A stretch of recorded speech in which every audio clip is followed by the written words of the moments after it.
ఇంట్లో ఫ్రూట్స్ అన్నీ బాగానే తింటాం కానీ సీనకాయ లీస్ట్ అనమాట.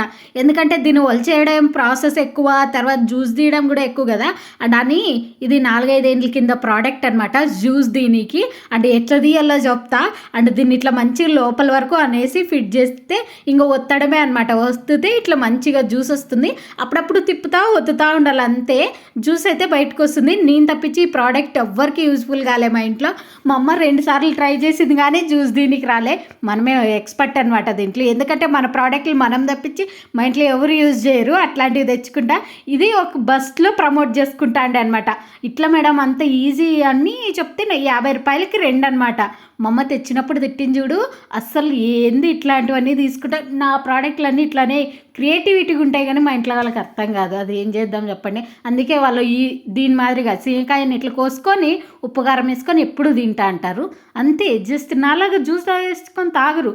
ఈ రెండిట్లో ఏది బెస్ట్ అంటే మా ఇంట్లో వాళ్ళు తినడమే బెస్ట్ అనమాట. ఉప్పు కారం వేసుకొని తినడమే చాలా ఈజీ. దాంట్లో జ్యూస్ తీయడం ఎంతసేపు అవుతుంది తెలుసు. మనిషి కోతి నుంచి వచ్చిందంటే ఇదే బెస్ట్ ఎగ్జాంపుల్ అనమాట. నా మెంటల్ హెల్త్ 200% బాగుంది కానీ నా తింగర్ పనులు అనమాట ఇవన్నీ.